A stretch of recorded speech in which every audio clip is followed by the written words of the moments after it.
सड़ी गली व्यवस्था के खिलाफ एक खोजी पत्रकार की सत्ता से बगावत देखना चाहते हैं तो हमारे चैनल को लाइक, सब्सक्राइब और शेयर करना न भूलें। क्या यह सच नहीं कि जिस अतीक अहमद के खिलाफ पीड़ित परिवारों ने मुकदमा दर्ज कराया, उसके परिवार के खिलाफ, वह समाजवादी पार्टी के द्वारा पोषित माफिया है और उसकी कमर को तोड़ने का काम हमारी सरकार ने किया है। और फिर मैं कहता है इसे इस माफिया को मिट्टी में मिला देंगे। सरकार किसकी है? सरकार किसकी है? 24 फरवरी 2023 को इलाहाबाद के भरे हुए भीड़ बाजार में उमेश पाल एडवोकेट की हत्या हो जाती है और इस हत्या के हो जाने से पूरे प्रदेश के वकीलों ने आंदोलन छेड़ दिया और इस हत्या से पूरे प्रदेश के अंदर लाइन ऑर्डर को लेके मुख्यमंत्री योगी आदित्यनाथ पे हमला बोले जाने लगे कि आखिर उत्तर प्रदेश की पुलिस को क्या हो गया है, क्या कर रही है डबल इंजन की सरकार। विधानसभा सत्र चल रहा था, नेता प्रतिपक्ष अखिलेश यादव नेता सदन के ऊपर हमलावर थे कि आखिर डबल इंजन की सरकार क्या कर रही है, उत्तर प्रदेश की पुलिस क्या कर रही है। उसी समय उत्तर प्रदेश के मुख्यमंत्री योगी आदित्यनाथ ने सदन के अंदर संकल्प लिया कि मैं उत्तर प्रदेश में अपराधियों और माफियाओं को मिट्टी में मिला देंगे, मिट्टी में मिला देंगे, मिट्टी में मिला देंगे। निश्चित तौर पर गुजरे हुए 2 महीनों में जिस तरीके से योगी आदित्यनाथ की पुलिस ने काम किया है, मेहनत की है, अपराधियों के ऊपर पाताल से खोद लाने तक का जो जज्बा एसटीएफ के अंदर दिख रहा है, वो देखने लायक है, काबिल तारीफ है। 13 अप्रैल 2023 को उमेश पाल हत्याकांड के मुख्य अभियुक्त असद को और अतीक के गुर्गे को झांसी में एनकाउंटर में मार गिराया जाता है। 15 अप्रैल 2023 को मेडिकल कराने के लिए पुलिस कस्टडी में अतीक अहमद और उसके भाई अशरफ की 3 शूटरों के द्वारा हत्या कर दी जाती है। अतीक अहमद की हत्या, अशरफ की हत्या, असद का एनकाउंटर, इन घटनाओं ने उत्तर प्रदेश के अंदर भूचाल ला दिया। भूचाल खड़ा हो गया। मुख्यमंत्री को घेरे जाने की तैयारी हो रही थी। नेता प्रतिपक्ष समाजवादी पार्टी के राष्ट्रीय अध्यक्ष अखिलेश यादव ट्वीट करते हैं, उत्तर प्रदेश में जंगल राज है। पुलिस कस्टडी में अतीक अहमद की हत्या हो जाती है, उनके भाई की हत्या हो जाती है। हैदराबाद सांसद ओवैद्दीन ओवैसी तो उनसे 4 कदम आगे बढ़ जाते हैं। वो उत्तर प्रदेश की सरकार पे हमलावर हो जाते हैं और कहते हैं एक मुस्लिम नेता की हत्या हुई है, एक मुस्लिम एक्स एमपी की हत्या हुई है और सरकार को घेरने और उत्तर प्रदेश के मुख्यमंत्री घेरने की लगातार कोशिशें की जाने लगी। मैं ओबीसी से और अखिलेश यादव से सवाल पूछता हूं, अतीक अहमद कोई साधु नहीं था, अतीक अहमद और उसका भाई कोई संत नहीं था। एक वरिष्ठ अधिवक्ता की सरेआम इलाहाबाद के अंदर हत्या की जाती है। हत्या का षड्यंत्र अतीक अहमद और उसके भाई के द्वारा रचा जाता है और अपने बेटे, अपनी पत्नी शाइस्ता परवीन और सूत्रों के माध्यम से इस घटना को अंजाम दिया जाता है।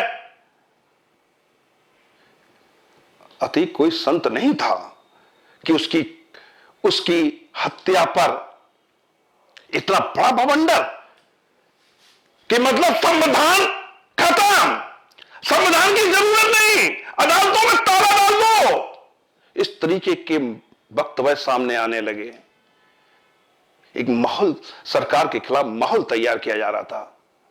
अरे भाई, उमेश पाल भी किसी का बेटा था। उमेश पाल की सुरक्षा में 2 गार्ड लगे हुए थे, 2 पुलिसकर्मी लगे हुए थे, उनकी हत्या हुई, उनका कोई नाम नहीं ले रहा है।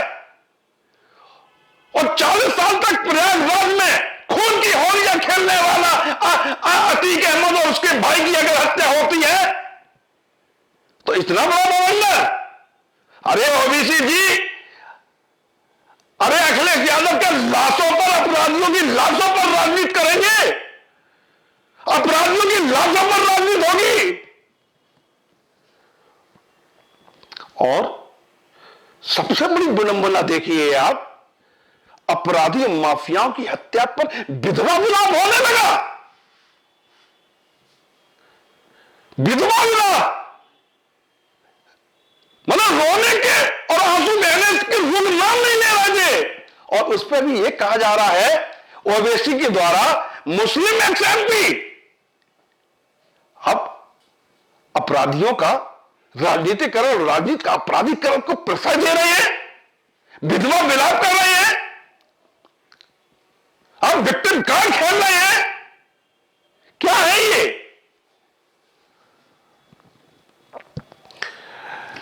क्रूर माफिया और अपराधियों के एनकाउंटर और गैंगवार में होने वाली हत्याओं पर इन विपक्षी नेताओं का दोगलापन देखते बनता है।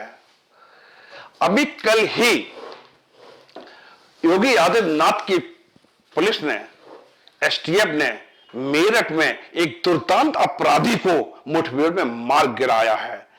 अनिल दुजाना नाम का दुर्दांत अपराधी, जिसके ऊपर 66 मुकदमे, कम से कम 18 हत्याओं के मुकदमे उसके ऊपर थे, कल वो जब इनकाउंटर में मारा जाता है तो कहीं विधवा विलाप देखने को नहीं मिला, कहीं पर भी संविधान संकट में नहीं दिखाई दे रहा है। किसी राजनीतिक दल, किसी राजनेता के द्वारा यह नहीं कहा जा रहा कि अदालतों में ताले डाल दो, जज साहब को घर पर बैठा लो।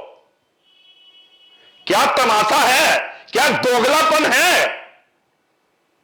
अपराधियों की कोई जात नहीं होती है, अपराधियों का कोई धर्म नहीं होता है। ये अपराधी, ये माफिया समाज के लिए, सब समाज के लिए नासूर है, इनका मरना ही बेहतर है। अगर समाज में, प्रदेश में आप सुख समृद्धि वाला समाज बनाना चाहते हैं तो निश्चित तौर पे सब अपराधियों को मारा जाना ही समाज के हित में है। आज कोई विधवा विलाप नहीं हो रहा है, किसी राजनीतिक दल का विधवा विलाप नहीं हो रहा है। ओवैसी तो देखते नहीं मिल रहे कहां है, अखिलेश यादव का ट्वीट नहीं आ रहा है। क्या तमाशा है। अतीक अहमद संत और अनिल दुजाना अपराधी, अतीक अहमद के बेटे के एनकाउंटर में मातम विलाप, अनिल दुजाना के एनकाउंटर में चुप्पी। ये दोगलापन समाज पर भारी पड़ता है। अखिलेश यादव जी, ओवैसी जैसे नेता आपको समझना होगा। अनिल दुजाना एक बहुत दुर्दांत अपराधी था, बुलंदशहर थाना क्षेत्र के दुजाना गांव में रहने वाला था। इसने आपके नाम के आगे अपने गांव का सरनेम में नाम जोड़ा और अपने गांव को चर्चित करना शुरू किया। पुलिस रिकॉर्ड में अनिल दुजाना ने 2002 में पहली हत्या की थी। जुरान की दुनिया का बड़ा नाम था अनिल दुजाना। दुजाना 21 साल का आपराधिक सफर एसटीएफ की गोली लगने के बाद खत्म हो जाता है। जब भी अनिल दुजाना की एक खासियत थी, उसके अपराध करने की एक खासियत थी, वो जब भी कोई हत्या करता था और उसका क्रेडिट खुद लेता था, खुद सामने आता था, कहता था ये हत्या मैंने की है। कारोबार को लेकर अनिल दुजाना और पश्चिमी उत्तर प्रदेश से एक और बड़ा हिस्ट्री शीटर सुंदर भाटी के बीच में गैंगवार का सिलसिला शुरू होता है। अनिल दुजाना का एक वो घटना जब सुंदर भाटी कि गांव में उसके साले की शादी हो रही थी, बहुत बड़ा जश्न मनाया जा रहा था, वहां पर अनिल दुजाना AK-47 ले जाकर अंधाधुंध गोलियां चलाता है। सुंदर वाटी तो भाग जाता है, लेकिन उसमें 3 लोगों की हत्या हो जाती है। जेल में रहते हुए दुजाना ने भाटी के लिए कार्य करने वाले देवेंद्र की हत्या कराई। भाटी गैंग में लगातार और अनिल दुजाना के बीच में लगातार लंबे समय से गैंगवार चल रही थी।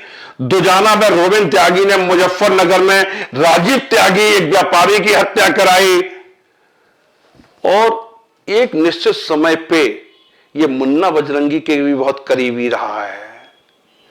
मुन्ना बजरंगी की जेल में हत्या होने जाने के बाद निश्चित तौर पे अनिल दुजाना का जो गैंग था वो कुछ कमजोर हुआ था, लेकिन गोली से मारने वाला व्यक्ति गोली से ही मरता है, ये कटु सत्य है।